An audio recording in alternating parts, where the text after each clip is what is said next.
Hey, welcome to Caching in the Northwest. You know, this is the podcast from the birthplace of geocaching right here in the great Pacific Northwest. Now, it's 9 p.m. Pacific, whatever Pacific time zone this could be, daylight or standard. And they call me Chris of the Northwest. And we're going to talk about geocaches and geocachers from here and all around the globe. So why you're stuck between the Halloween and the Christmas decorations at Costco will be caching in the Northwest. Yes. Happy Labor Hollow Thankmas. Yeah. Oh, I like that one. Something like that anyway. Yeah, well, hopefully you're not stuck between those now at Costco because it's 9 p.m. Thursday Pacific and Costco's here locally are closed. So unless you're maybe stocking the shelves, pushing a pallet jack around, and now they stock shelves right while you're shopping, don't they? Anyway, tonight we're talking about caching. That's caching in a hollow canyon, or maybe caching that you want to go back and visit again. And it's No. Oh, I misread. Tonight we're talking about eco-caching. No H to there at all. Well, except in the middle of caching, because otherwise it would just be like casing or something. C-acing. Anyway, are you protecting nature while you're out exploring in it? Pop your thoughts and comments in the chat and we'll discuss it.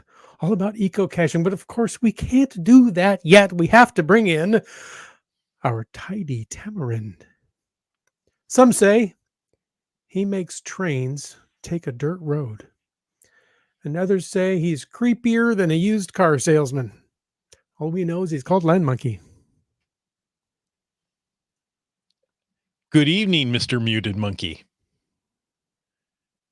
He's never sounded better. The dulcet tones of Land Monkey may never be heard again. I clicked unmute and then somebody muted me. Not I. Not I. All right. Good evening. Oh, wait, not echo caching. Never mind. Yeah. We turned the reverb off. Okay. So we're not echo caching anymore. All right. Hey, good to be here. Good to be here Thursday night, hanging out with my friends. I missed last week. Oh, that's right. You weren't here. We were on the road, and maybe in the hashtag after show FATAS, I haven't mentioned it yet. They don't know what it is. Oh, okay. Well, when Chris explains what that is, that's somewhere where maybe we'll talk about our road trip. We went down to the Bend Cache Machine with some friends and had an amazing time. It was I've never been to Bend before, and it's a beautiful area. It is nice. I will be going back sometime, and there was more breweries than I had a chance to visit. So What? Shocking. Well, yeah, it happens. Anyhow, I'll go back and help you sometime. Okay, deal. A quick reminder at this point in the podcast, as we talk about all kinds of interesting things and echo caching, that we appreciate the support of our patrons who help to keep this podcast coming each and every week. Thank you very much to each and every one of you in all the different ways you support. And you know what? I'm going to throw out something that we don't have in the script. I'm going off script, Chris. Land Monkey, we've talked about this. And I rarely listen. So yes, I've talked about this. So just to prove that I rarely listen when you talk, I'm going off script. No, what I wanted to say is that absolutely patrons are the heart of what keeps this podcast going. But, there's other ways that people can help that are really important. And that is subscribing to the podcast. If you don't, please consider doing that. Those metrics mean a lot. And if you're watching this on YouTube, giving it a like, Mhm. Adding comments after the podcast ends, or even during the podcast, because I know lots of great comments come up in the chat, but those don't necessarily get captured attached to the video of the Mhm. podcast. So if there was something that was really interesting to you, or really funny to you, or really disappointing to you that comes up during the podcast, put the comments in there. It's really helpful.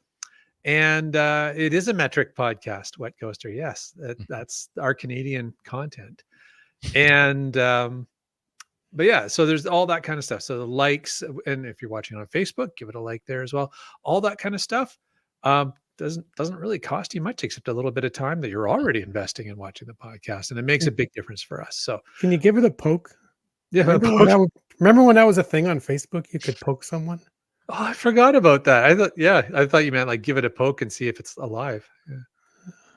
That could be as well. Yeah, that's funny. But just wanted to throw that stuff out. But also a thanks, of course, to our corporate Denali level sponsors. And that would be Land Sharks, LENDSHARKZ, and and Cashly. That's wow, that just slipped my mind somehow. All right. So thank you very much to Land Sharks. If you want to get anything you've seen on geocaching.com or anything they're promoting in their sales, you can also buy it through official geocaching.com reseller, LANDSHARKZ.ca. And Cashly, of course, is the premier geocaching app for iOS. Version 8 with Cashly Pro features offline maps of the entire world so that you can navigate anywhere while offline. Just be careful when you're driving through the oceans. Delorme and counties as well, so that you can finish those county challenges. We worked on that this weekend as well. So thank you, Cashly, for all of that. And wow, coming soon. We keep teasing it, but CarPlay support. Find Cashly in the iOS App Store or go to cashly.com. If you want to know more about supporting this podcast in any of the various ways we described, well, you know what? Why don't you click on that Patreon link on the cashingnw.com website? Well done.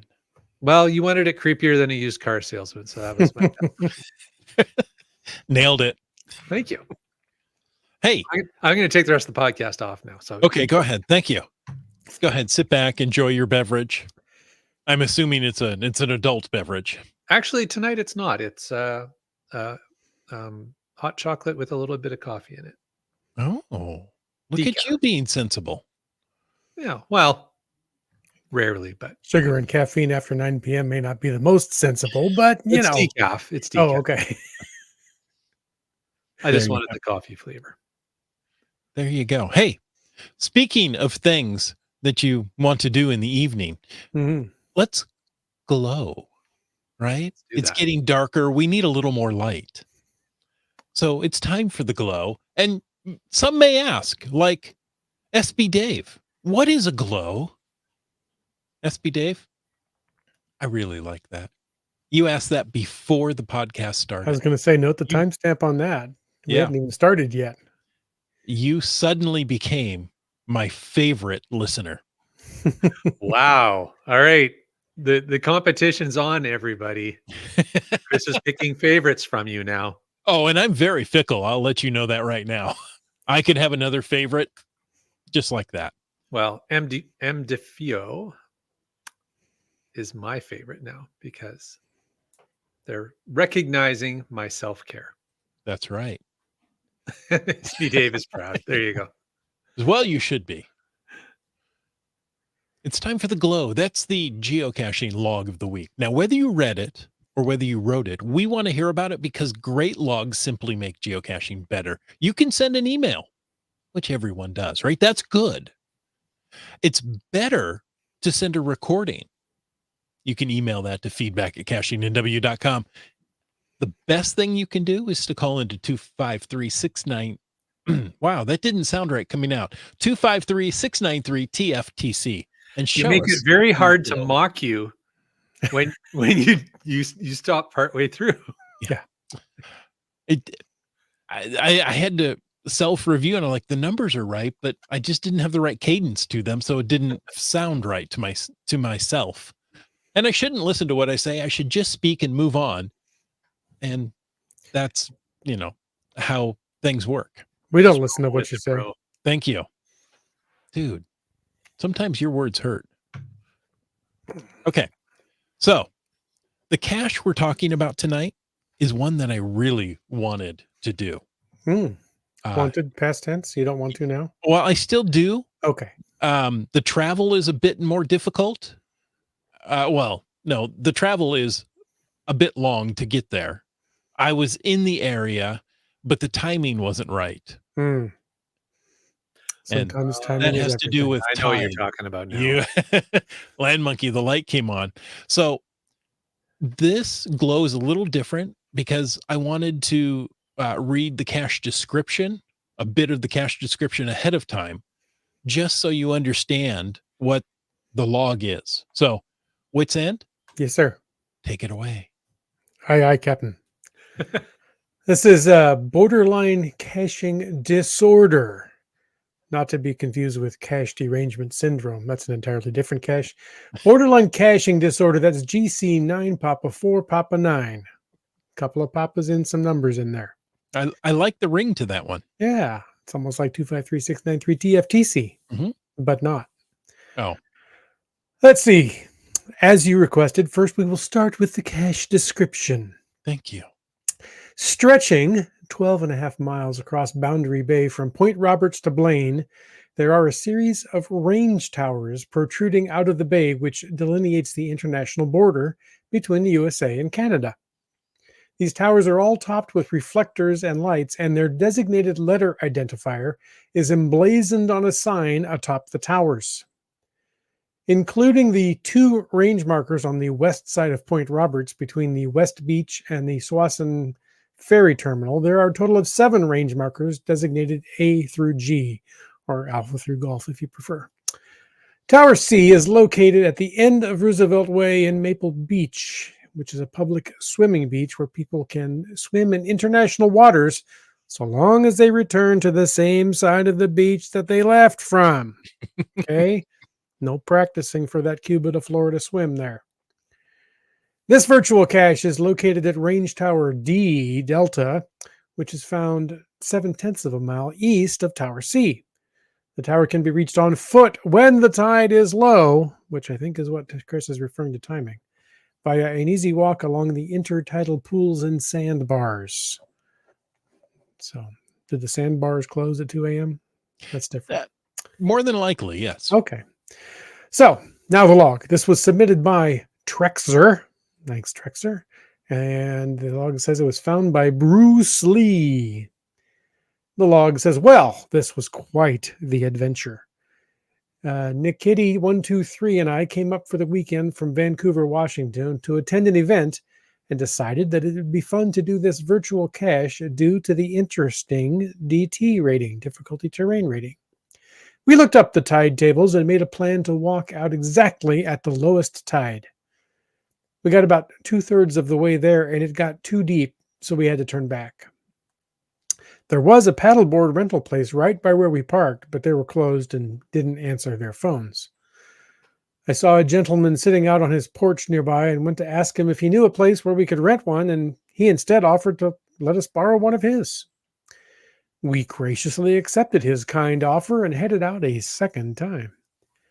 With 2 bodies and a phone that needed to stay dry aboard, it was nothing less than a challenge to keep our balance using anything less than 100% of our available brain power. Needless to say, we made it, and boy, were we tired when we got our feet back on the ground. Thank you for the fun memories and the virtual cache, and thank you to the kind souls who allow us to complete our goals when the situation doesn't work quite in our favor. That's awesome. There you go. Brylang says the tower can be reached on foot, but you'll be waist deep in the ocean at the lowest tide of the year to get the answers for this virtual cache. There you go. And isn't it awesome how kind people in the Northwest are? Yes, Letting it strangers really is. borrow their watercraft to go complete a virtual. I mean, and you think about it, they loaned their what did they loan? Paddleboard. Paddleboard, Mhm. I thought. Yeah. And that could have been taken out of the country. Technically, it probably was. Theoretically, yes. They probably at one point went beyond the international line and came back, and you Hope know, they had, Made numerous border crossings in hope a they short had their period of time. Nexus on them. so, yeah, people are kind, I think, for the most part. Yeah, they are. And I that's one of the things that stands out for me in this log is just the fact that there's somebody who is just sitting there and is like, yeah, go ahead. So I thought that's pretty cool. I like that. He was probably filming for YouTube too. Probably, yeah. Just waiting. Oh, Yeah. these people are This will definitely be gonna funny. make it. No, that's awesome. Yeah, what a great adventure. And it is a cool virtual cache for sure.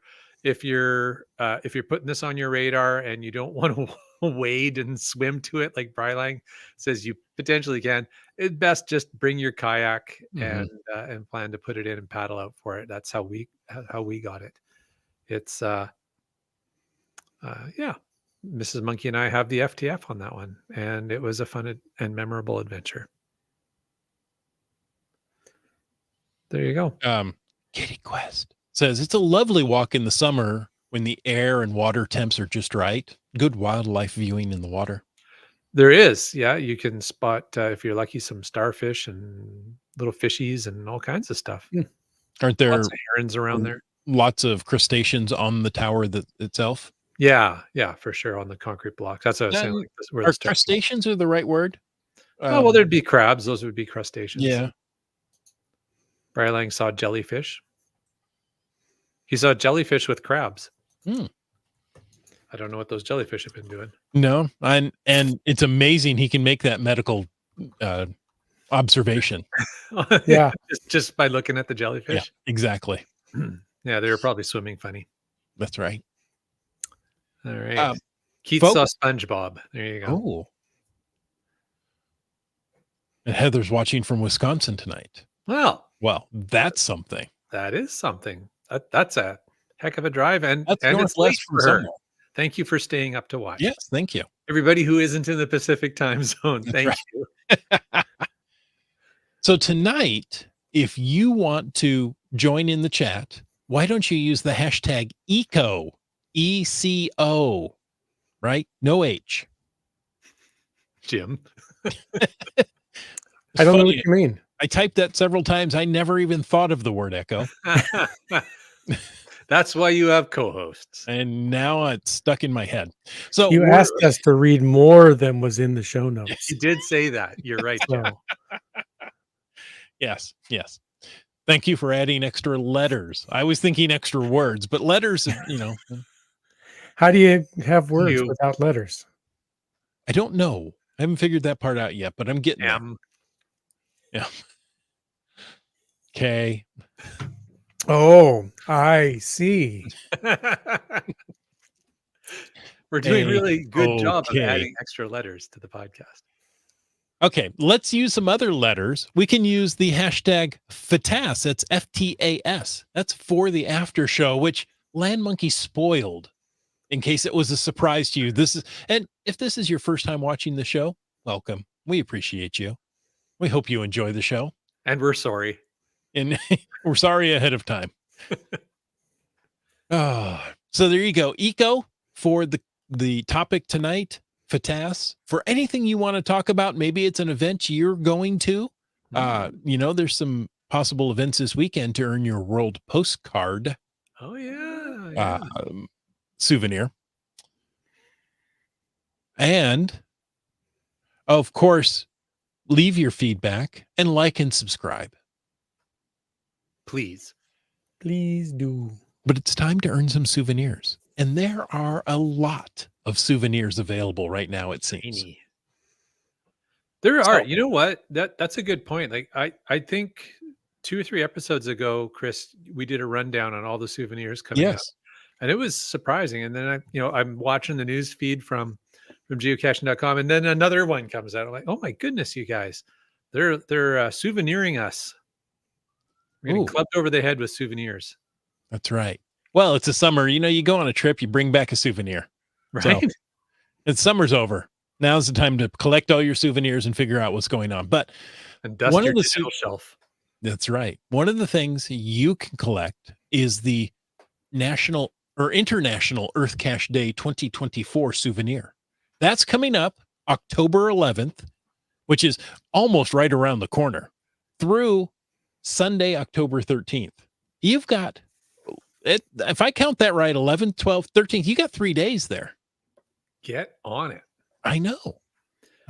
So Friday to, oh, That's wait, interesting. They've expanded it because it used to be 2 days. It used to be Saturday, Sunday. This is Yeah. the first year. I believe this is the first year that it includes Friday, which is Friday. fantastico. Well, and if you read, you have from 11 o'clock UTC on Friday, October 11th until 10 o'clock UTC on Monday, October 14th.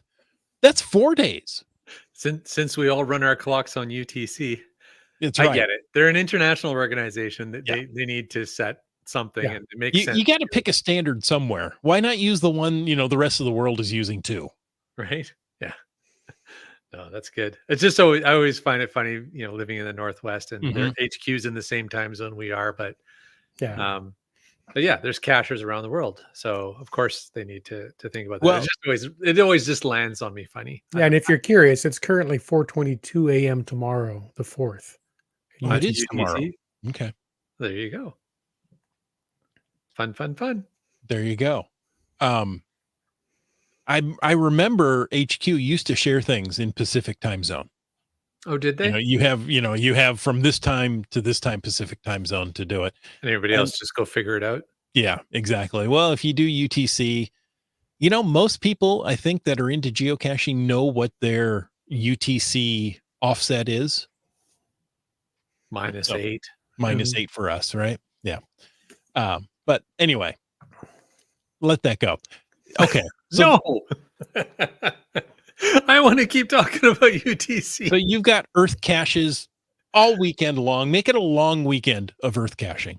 Indeed, yes. And if you live somewhere where it is a long weekend, like north of the 49th parallel, it's awesome. But we would have the Monday off, but that's still cool. As long as you have until 10 o'clock UTC on Monday. Well, that's true. That's true. like what, So 2 a.m.? it's a nice long period of time to go get your Earth caches. I think that's awesome that they've done that. It makes it a lot easier.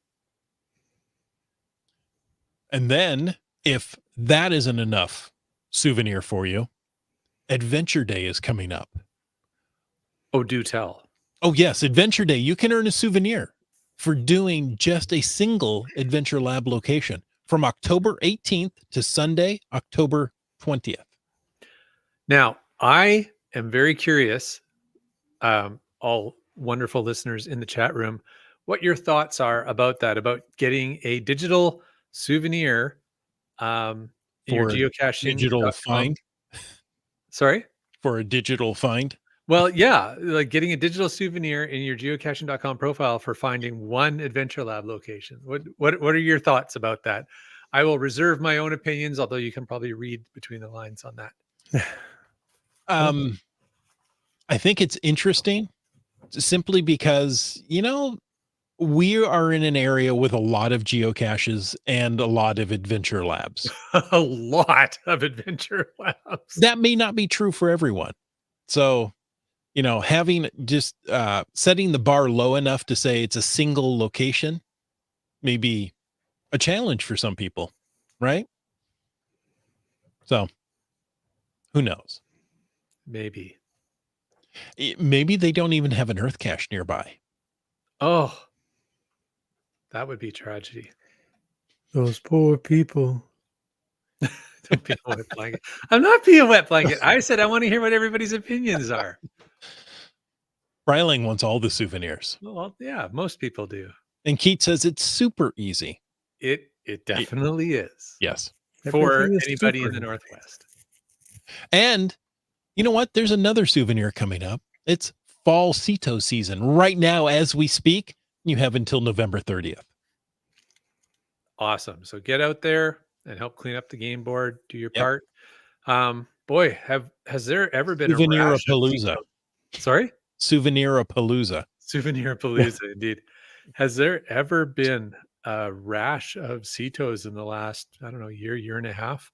I think it's picked up in popularity and fantastic. I mean, it's always been a thing and it's been, 2 or 3, 4, maybe a year. Mm-hmm. But now it's like they're coming out constantly. So you can pick and choose, go help either do like an invasive species removal, go do a planting, go just walk up a park or a neighborhood and clean up. It's fantastic.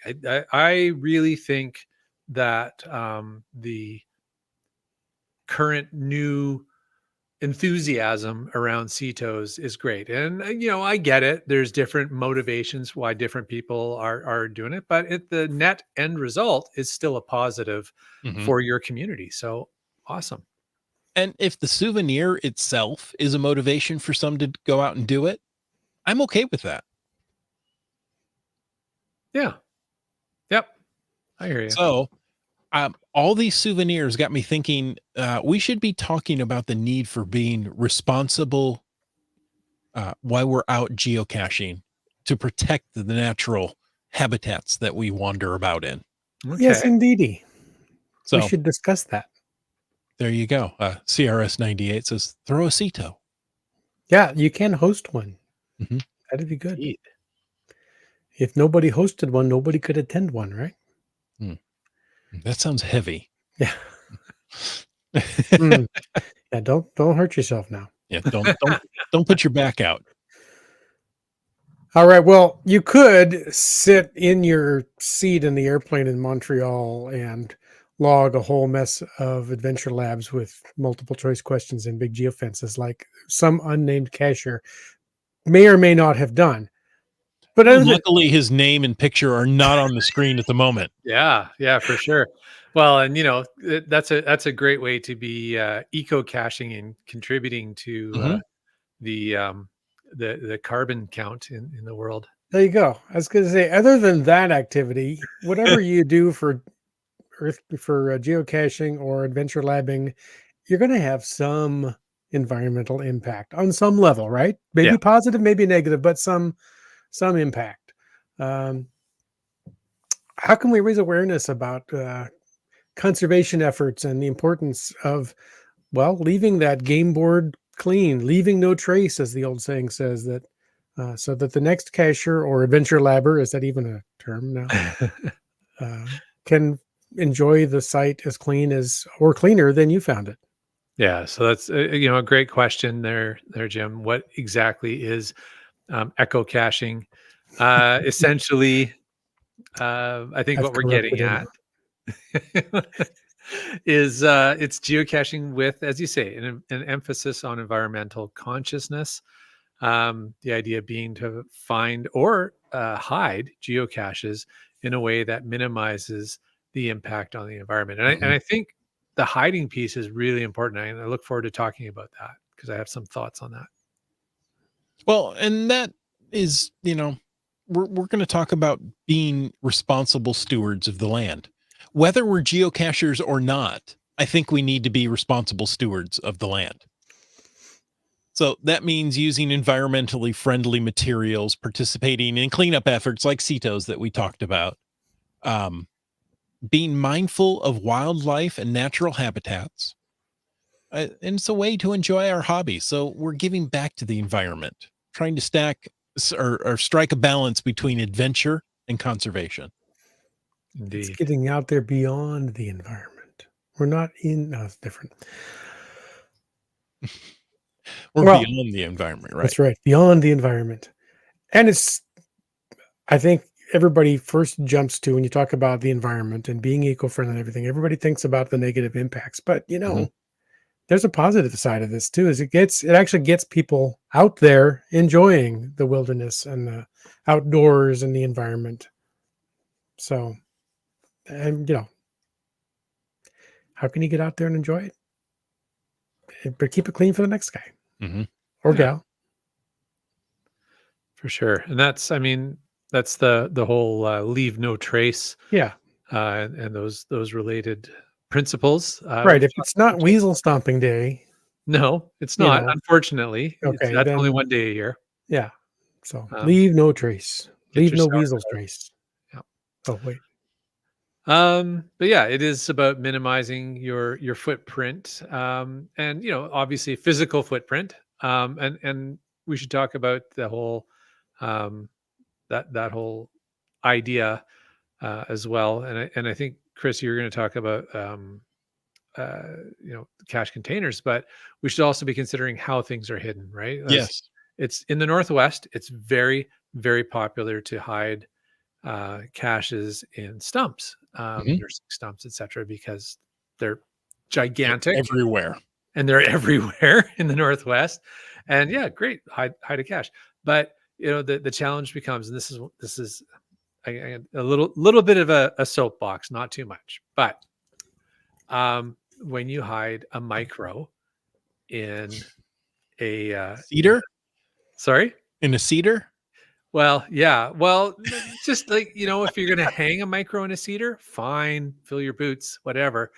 But if you're going to go to a big old nursing stump and you're going to Mhm. somewhere in there stick a micro, you're going to end up with people tromping all around, Yeah. on, in, tearing it apart. Mhm.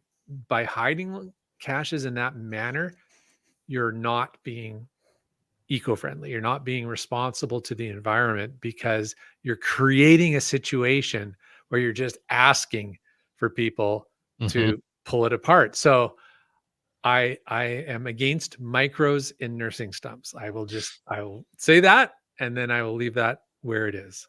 Well, this is a topic I wanted to talk about. So CRS 98 says, please stop hiding difficult to find caches off trail. Just stop. Um, One of the things I thought about were social trails, right? So animal trails. When you're hiking along on a trail, you'll see a little trail off to the side and it's pretty narrow, but it's there and it's a clear trail. Hmm. Well, the animals have created that in their path. Yep. If you put a geocache at the end of that, have you created a a barrier for the animals to continue to use that trail? Does the human scent on that trail then Mm. scare away the animals from using it in the future? Hmm. What if the animals are geocachers? Oh, well, in that case, no. But I thought about that. I go, if humans start using these social trails or game trails, does that prevent the game, the animals from using them again in the future? So That's interesting. I've never thought about it from that perspective, Chris. I just thought about it, writing this up, and I'm like, huh, I don't know that. Yeah, I guess we also have to be careful of the slippery slope argument, right? Like you get to a Mhm. point of like, well, then you shouldn't Mhm. hide any geocaches in the woods anywhere because you're Well, like oh, you could right, you could right. go down that road, and Mhm. I would suggest we don't need to. I don't know if hiding a cache on a game trail is necessarily a bad thing. I mean, the people are going to follow deer trails for Mhm. reasons other than geocaching. People are just out exploring the park because like, oh, what an interesting little side trail, let's see Yeah. where that Mhm. goes. Like I don't think you're going to I don't I think it's a valid thing to consider. I don't think it's necessarily problematic, but I don't know, I could be informed otherwise. Um, and I have no problem using established trails that have been put there. Yes, it does change the forest environment a bit, but it allows for human enjoyment along those trails. I have no problem with that. And if they need to be maintained, either by boardwalk or some material down there, be it wood chips or the little rubber, uh, I don't know what they call those. Floor mats. Yeah, basically. But the ground up rubber to Yeah, put yeah. on there to get, help you with your help with drainage and traction. Anyway, I'm all for that. I think that is wonderful, gets you out there, gets to nature. So, um, but one thing I want to talk about is so Land Monkey, you brought up the hard to find, as did CRS 98, the hard to find cache that's going to cause you to trample and, dig around and disturb nature. Somebody said, yep, there's that. Here, Fear the Tubas said, agreed. It's very discouraging to see rocks overturned, moss ripped off, and bark destroyed. Hmm. Right? You go through the area and you go, well, it could be a fake rock. Let me turn all the rocks over so that I can see. Yeah. I mean, it's one thing putting a fake rock in a pile of rocks in like a Mhm. drainage area in an industrial area, right? Or in a Whatever. roundabout in the middle, of traffic. Yeah. Which also I don't think is going to get published, but go It for it. did. Really? Yes, I spent a couple of days while my son was doing sports practice. Then I went back to this roundabout nearby and just, started you'd take a rock and I'd hit other rocks because it's a fake rock that, obviously sounds different. Ah, okay. And now I've learned to spot them better. But at the time, I was like, oh, this is annoying. Yeah. That's why they make ignore lists. Oh, yeah. Funny. So this is interesting by Breiling. Don't use moss to hide a cache. Moss is delicate and can be killed just by moving it. Yeah. And if you did that, you'd be a moss murderer. That's Hmm. right. I hadn't considered that. Back to our game trail. Caching Cant says, it's one thing to hide a cache 25 feet down a game trail. It's another to hide it 400 feet down a game trail. Yeah. Right. Yeah. But in these hard to find caches, you end up walking in large circles trying to find what you're looking for. And what you're doing is you're inadvertently, stomping down all the vegetation in that Yeah. circle as you widen your search to find it. So if you're out in the woods, do a large hide. I mean, you've got the space to do it. Yeah. So Bark is fine to use, apparently not moss. there you go. Yeah. Now, and this prompts another thought, another question. Having recently done a lot of caching as we were saying earlier, In we the were just out Northwest. in the Northwest. So we were just out in Bend, Oregon, and earlier in the year we were in the high desert area doing a bunch of caching south of Spokane, and a lot of caches in that area are hidden um, a little bit off the road, Mhm. off a dirt road or whatever, and like tucked into the sagebrush. And to get to it, you got to kind of walk across what really just sort of feels like dirt and sand Mhm. to go grab the ammo can or plastic container, whatever it is behind a sagebrush. And so now, are you harming, like creating a trail and harming the environment by walking through that area? I don't I know. have no problem stepping all over sagebrush, crushing Okay. it. No problem whatsoever. It's definitely not as delicate as moss. Yeah. Yeah, true. True. All right. Well, No, fair enough. I just the but thought you're occurred right. to me as you were talking, because obviously the three of us are, well, maybe Jim isn't as much anymore, but more familiar with those green wet forests. Mhm. Um, Jim's now adjusting to sagebrush. I'm a sagebrush cacher now. I I haven't found a nonetheless, moldy logbook in a long time. bet. Yeah, just the dry, crusty ones. Yeah. I'll mail you one. Okay. And watch out for those scorpions under the rocks, Jim. Well, there's that. We don't have to worry about that here. No, Chris and I don't. No, Everybody's not got their saying. own challenges. Yeah, exactly. But anytime you're making your own trail through an environment, yeah, you're probably not doing the right thing. Right. I guess that's what I was getting at, right? Because then you can sort of see where most people have gone, even though it's just like pounded down dirt. But I don't know. I'm not familiar enough with the delicacies of the delicateness of the different biomes. So Well, and as we talk about the biome some more, Hmm. um, let's talk about cache containers. Let's. You know, I've seen recycled plastic, Yeah. biodegradable options. I thought that was interesting.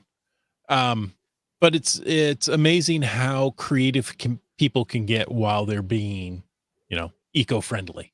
Right. Yeah. You could even use some natural materials, Mhm. perhaps, that naturally occurring titanium or no. Um, Steel, Go mine some iron ore. yeah, mine the stuff out of there and naturally occurring Tupperware. sure. Yeah. You find that Tupperware tree, you just pick some of the smaller ones. Well, and they're going to be harder and harder to find because they're not making those trees anymore. That's right. Yeah. Anyways, Look for the ones with the tomato sauce stained into the Tupperware. Use that. Yeah. But no, you could use some material that's already out there. Maybe there's an abundance of dead logs. You can take one of those logs and hollow it Mhm. out and use that to hide it. And it'll blend right in because, well, it came from there. It belongs there. yeah. And we mentioned Tupperware. You can reuse old Tupperware. You got that stuff with the spaghetti stained Mhm. plastic? Maybe don't use that. Uh, Why didn't they You make all, one? let's look at this. If you already got in trouble because you put the spaghetti sauce stain in the Tupperware, well, you may as well. You're not going to get in much more trouble by using that container now as a geocache. Like, Why didn't they make Tupperware spaghetti sauce colored to begin with? now that would be thinking. there you go. But let's talk about this for a minute. Can Sure. we really use biodegradable containers? Hmm. Wits End, I'm sorry, we're going to leave you out for a moment. We're going to talk about the wet environment in the Northwest.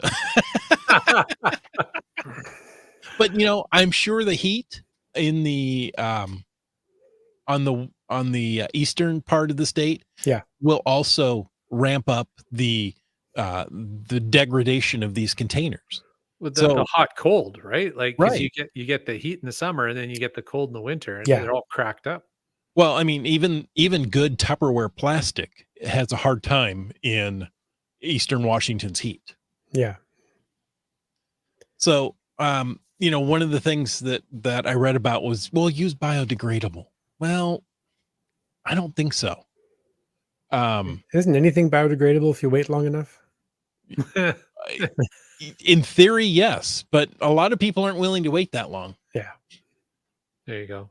And as an answer from the guidelines for you there, Chris, the ideal container is waterproof. Biodegradable containers, generally speaking, are not waterproof. So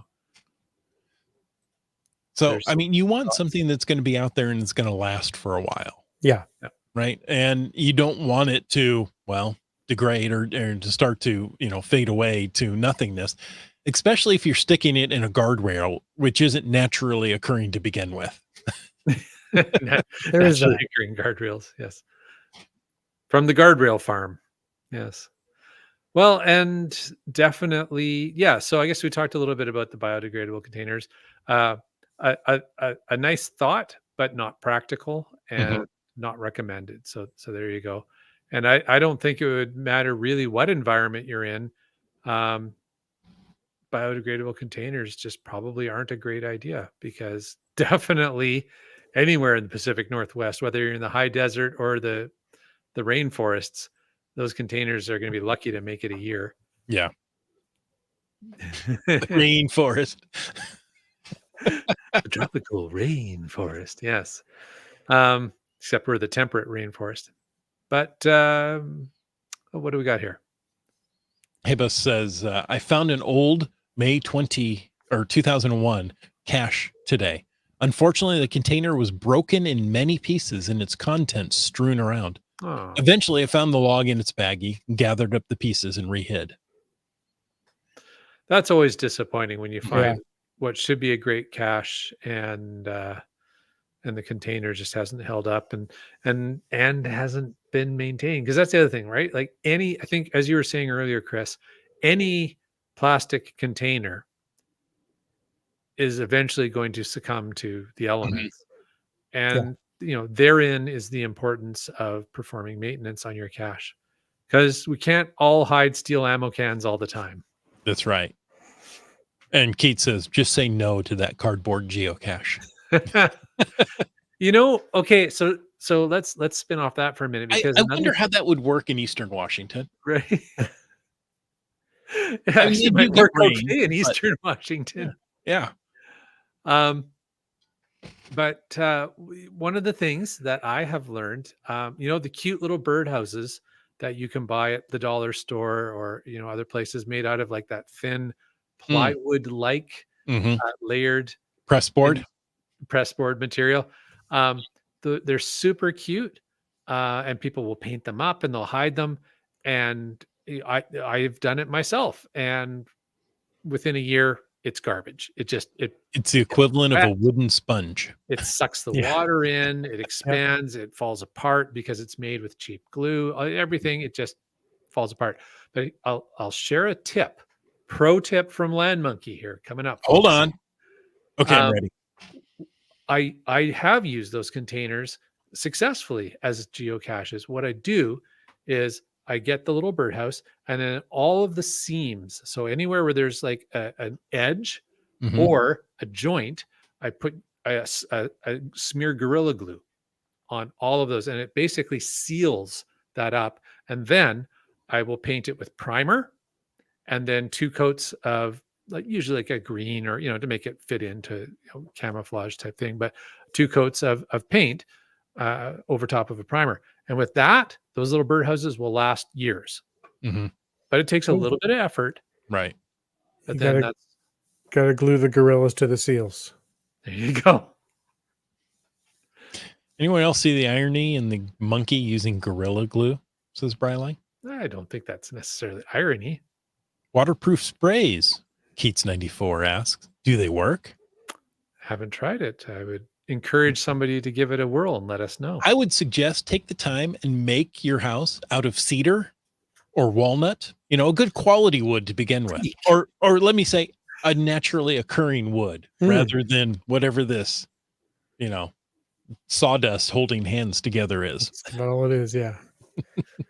Indeed. But that's a good point. Start with a good quality container that's going to hold up.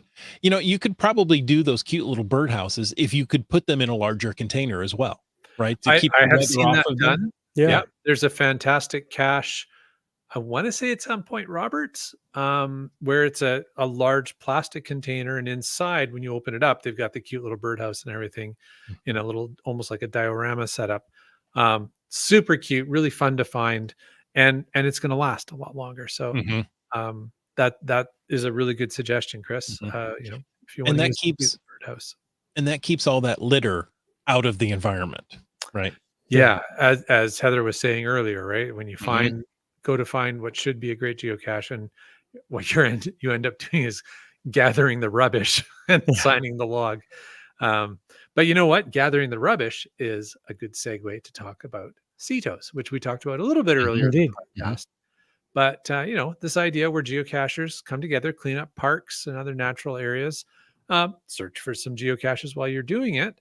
But all kinds of different types. So it doesn't have to be a cleanup. All kinds of different types of CETOs that go on. Definitely those who are geocachers in British Columbia and subscribe to the BCGA newsletter. I'm sure the WSGA newsletter does the same thing. Highlights a lot of the successful CETO events that go on in the mhm. Northwest, and definitely, you can find advice for organizing your own. Um, and here's a thought: next time you go geocaching, bring along a couple of garbage bags included with your geocaching kit. I You love may that. not get a CETO souvenir, but you'll do a good thing. Yeah, I got to point out, one of our geocaching friends, GeoNav Pro. Mhm. He is very good at CETOing when he goes caching. I know that's something that is stuck in my mind, of someone who often is thinking about, how can I contribute? How can I reduce my footprint when I go out Mhm. geocaching? So good for him. It's something I often think about, but I usually don't have the bag with me.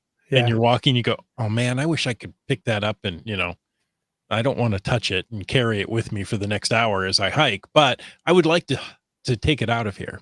But He appreciates the shout out. There you Good go. effort. Says thank you. Well deserved. Yeah.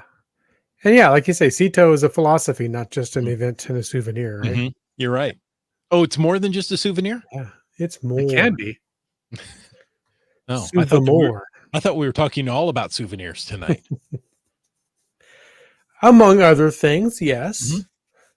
One of those other things could be, well, seasonal awareness, you know? Mm. It's important to take note. The seasons change. I don't know if you've noticed that. Hmm.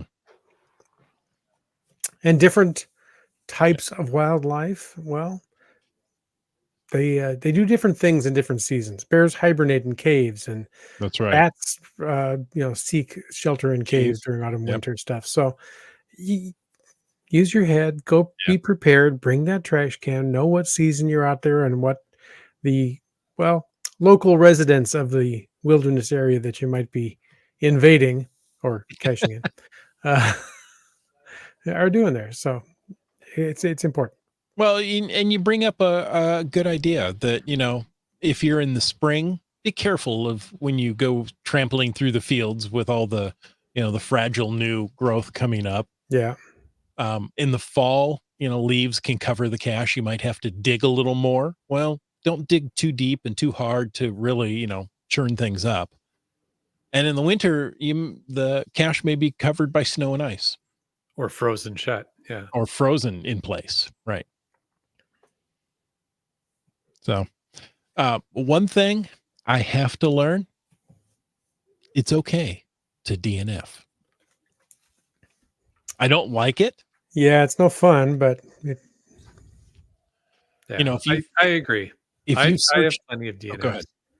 No, it's just saying that please continue, but I was just saying I very, very much I agree. It feels when you first start doing it, it's like, "Oh, I'm admitting failure. I'm Mhm. publicly shaming myself." You're not. And there's a lot of reasons why it's good, but please continue, Chris.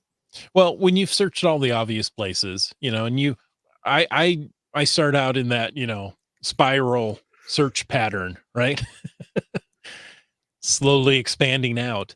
Um, you know, that's not necessarily good for the environment. We've already touched on that, right? That way you're trampling down a larger circle than you normally would. Um, but yeah, don't keep searching, turning over every stone and log and rolling that log completely out of the way, going, well, I don't think they hid it under here, but let me move this big log just to find out.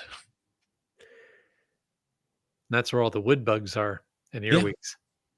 yeah. And they don't necessarily like sunshine. Uh, There that's you right.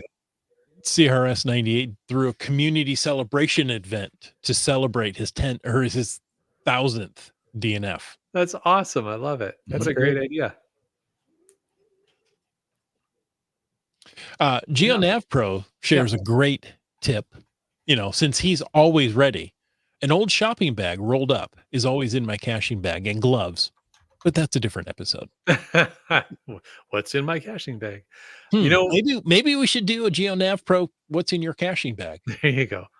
Hey, what one thing though on that, and something that I've found a few times that it's kind of a neat idea. I have seen trackables. So you have a trackable tag, and Hmm. it's attached to a small container of some sort, whether it's um, uh, a large or a pill bottle or something like that.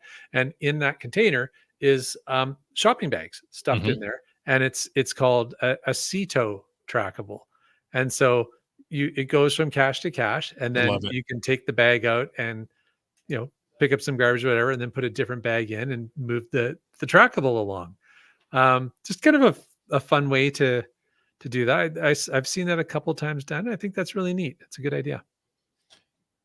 Cash and Uh, Cans says they've sent out 2 like that. mhm. Nice. Dog poo bag dispensers. There you go. That's a Yeah. good option. I struggle with that because here in Western Washington, they have outlawed plastic bags.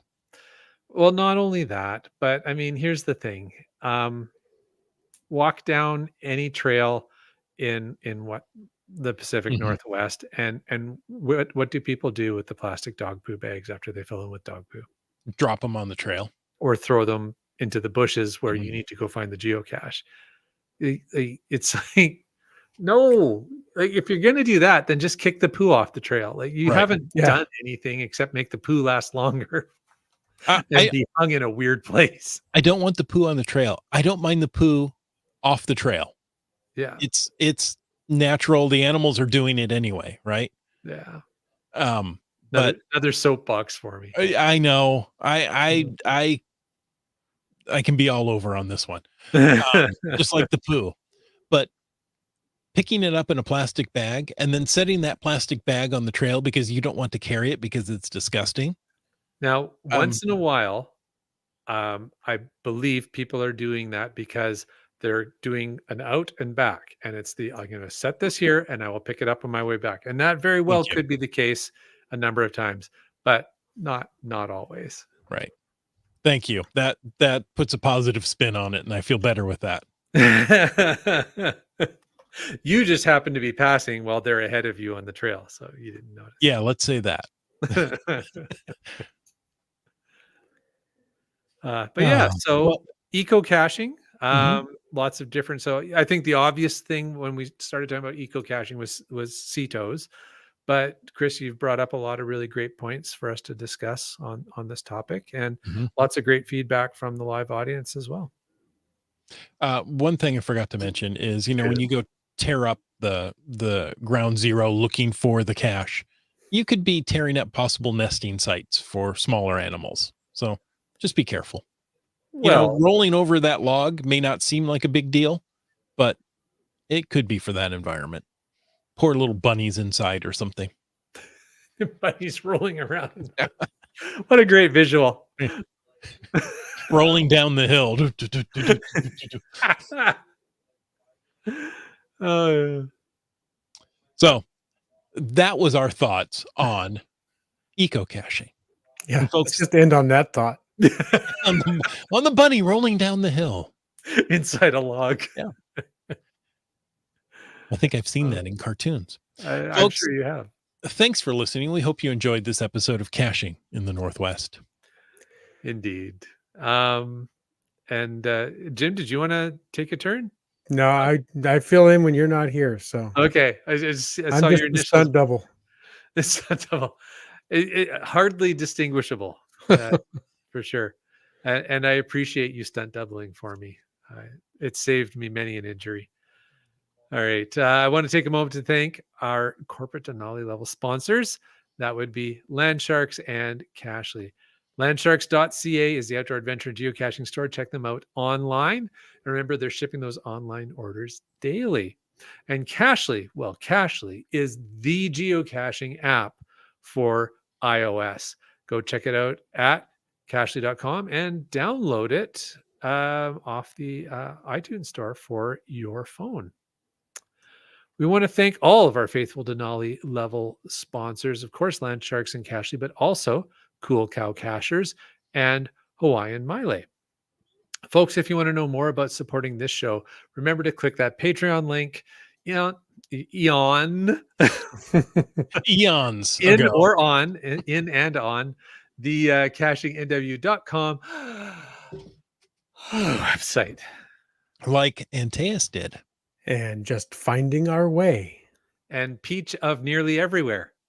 That's right. And probably out enjoying nature, GeoBirder. How about MNerve? Kitty Quest. J-Car. Just Carlo. Boomer 365. Terrible tease. Terrible lunch. Gas station tuna. Nice segue. I love that. Cleaning up as he goes. It's GeoNav Pro. Limax. UDEC. Kid Vegas 19. Flagman. Subway Mark. Skyhawker. Wet Coaster. Hacker Doc. Seaback Tribe. GSM ×2. U talks to rocks. BC Rockcrawler. Team Noltex. Nervous Energies. Genies. Segehove. Geocaches. Green Words. Trexer. Whidbey Island Gal. Railroad. MC3 Cats. LG 9000. Mountain Bike. Doramore. Butterfly Girl. The Camp Clan. CRS 98. B Pendragon. And last, but certainly not least, log work. Well, last this time, by chance, By by the chance. randomnesses. Folks, thanks for taking the time to listen to this episode of Caching in the Northwest. Your support helps keep the quality shows coming. If you like the show, please click the Patreon link on the cachingnw.com website. If you didn't like the show, let us know what you want us to talk about. But if you like the vibe, please subscribe wherever you get your podcast and leave us a review. If you were in a restaurant, you would tip. If you were in a live audience, you would clap. But since you're on a podcast, leave us a free, fast, fabulous, fantastic 5-star review. And of course, you can call us at 253-693-TFTC and leave us a glow, a comment, or anything else you want to do any time of the day or night. And of course, you can email us at feedback@cachingnw.com. Join us every Thursday night at 9 p.m. Pacific for a live show and chat. This show is produced by Chris Umfenauer, Jim Paulitz, Jay Kennedy, and Brian Lang. It's licensed under a Creative Commons Attribution 3.0 license, copyright 2024 by Chris Umfenauer, and I ask you to stay tuned for The after show. that thing. Oh, that. CRS98 says, I do the out and back poo bag thing. It's a thing. It's Okay. a poo bag thing. I put the sack in an inconspicuous place and mark it with a waypoint. Ooh. Oh, that's a good way to do it. That's very well done. Yes. Indeed. I like it. Yeah. Brian was wondering if I said yawn. It did sound like yawn when I said it, didn't it? Yawn. Are we done yet? Well. All right. Well, I think we've got probably got a fair bit of FATAS here. We have some FATASifies. Yeah. Let's see what we got. Let's see what we have. Oh, there we go. Hey, I believe it's pronounced Habus. Habus? Habeas corpus. Oh, yeah, it's just going there. Yeah. My husband is in a conference this week in Wisconsin, so I came along to go geocaching. I found several high favorite points and old caches in southeast Wisconsin and northern Illinois. Hey, including Fantastic. the one that was scattered around the woods. Yeah. There Nice. you go. I think using the geocaching app and doing high favorited caches going to give you a great tour of the area. That's Right? what It's I going do. to take you to points that people are interested in. All right. Well, speaking of points, big points to CRS 98 in my book. Finally got a new Earth cache published near Deception Falls near Stevens Pass. This has been over a year in the making. It is GC Alpha Bravo Tango Quebec, and the FTF is still available. Oh, how about that? There you go. Awesome. Way Or to go. did he not do it? And it's near Truthful Falls. Could be. What else do we got? CRS 98. I'm sorry, no, Keats 94. One of those What's numbers. the difference? Had a great time exploring Morocco with a tour group. Very few geocaches there, but managed to find a few. Morocco is a beautiful country, putting together some episodes in the near future. Wonderful. Little Looking forward beans. to that, and looking forward to seeing Keats again and hearing from him about his adventures. Saw some amazing photos on Facebook. Mm-hmm. So good for him. That's a big Morocco. adventure. All right. And yeah, I said earlier I was going to talk a little bit about Yes. in the after show. I know we're running there. along here, so I won't be too verbose, but Bryling, our chat lackey, came along. I saw Annette had made a comment about seeing us at the event, which was a lot of fun. It was, yeah, there you go. Peach of everywhere. Yeah. It was great to see the land monkeys and the chat lackey from Caching the Northwest in Bend this past weekend. Many great caches were found and cachers, and a good time was had by all. Indeed, Were cachers lost and then found?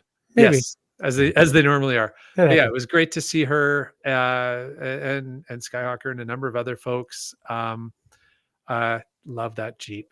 Love that Jeep they travel in. It is nicely kitted out.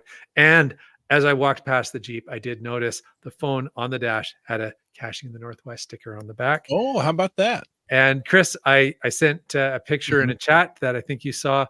We went out and found a geocache, a little TB hotel that had a Caching in the Northwest sticker on the side of it. So Nice. yes, it is always so fun as a podcast host when we go somewhere and see a sticker from the podcast on a cache, in a cache, on somebody's gear. It's so cool. It just really feels you feel the love, right? That's cool. It's like, wow, people appreciate us. That's cool. I'll share a little bit about myself. Sure. I zoomed in really tight on that photo to see the edges of that sticker, to see, oh, that's brand new and you just put it up there and then took a picture of it, or has it been there a while? And I determined it had been there a while. Yeah, the one on the cache looked like it had been there for a little while. I don't know who had put it on there. I looked at, oh, who's the cache owner? Will I recognize their name from the chat or from the patrons? And I didn't. So, so cool. That's awesome. I don't know who put it there, but that's fun. Good on you. But yeah, great trip to Bend. Never been there before. What a beautiful city. Just felt like quiet, clean, great place to visit. Highly recommend it. We kind of did the cache machine. We kind of just sort of picked and chose the caches in the cache machine we wanted to do. But attended the events. It was great. Met a lot of fun friends. And yeah, as Bryling says, Bend has volcanoes you can drive up, which is pretty cool. Extinct volcanoes. But yeah, volcanoes nonetheless. A highly volcanically influenced landscape in Bend. That is for sure. Lava fields, lava tubes. Yeah, just a really interesting, unique place to go. Had a fantastic time. It's a heck of a drive from the Metro Vancouver area down there, I'll say. But we broke up the drive and just had a really fun time. So to the organizers of the Bend, I want to say Geo Tour, but Cache Machine. Kudos, an excellently done job.